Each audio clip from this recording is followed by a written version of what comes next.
you have limited resources, you want to be able to use those resources and maximise the opportunity to use those in the most opportune way.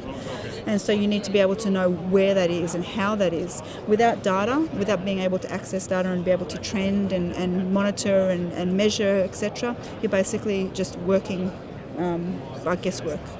I think, again, to add to that, to enrich our data, so we, with all our incident data that we have and profiling that data, step into other data sources out there like segmentation, lifestyle data, and overlaying that with our incident data, we've got a really clear picture on who are our risks in the community, who is at risk, so we can better identify who they are, where they are, and better ways to communicate with them or have treatment options to better engage with them rather than a broad approach that previously we have in emergency services that one approach doesn't fit all. So yeah, it enhances our ability.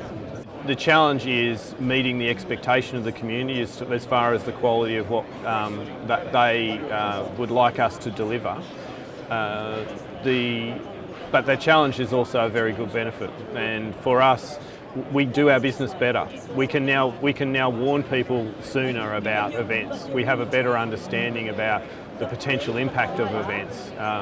We're not as blind as we used to be as to how the fire is behaving, and so people are warned earlier. We're using our resources more effectively.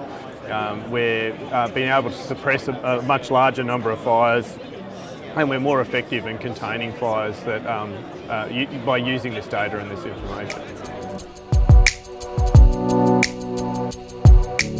I think that one of the issues is that we don't have it in our curriculum right now.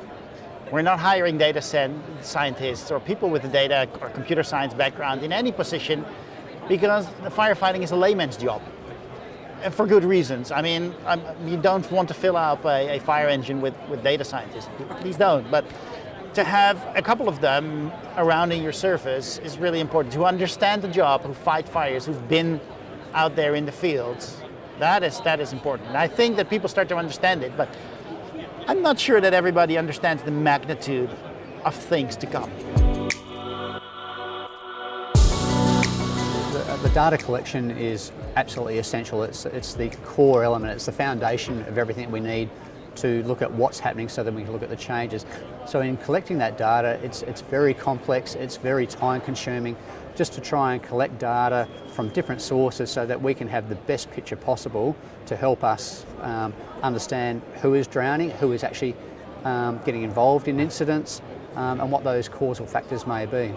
So because I was a practitioner as well as a researcher, I was really well placed to be able to, if you like, demonstrate to people the value of what we were doing and how it would apply. So I was part of the team that rewrote our National Operational Guidance for Incident Command, which is our national doctrine, like your AIMS, for example. I was part of the team that rewrote that. So I was in the perfect place to do this work and to demonstrate the value in the place where it's going to have the biggest impact.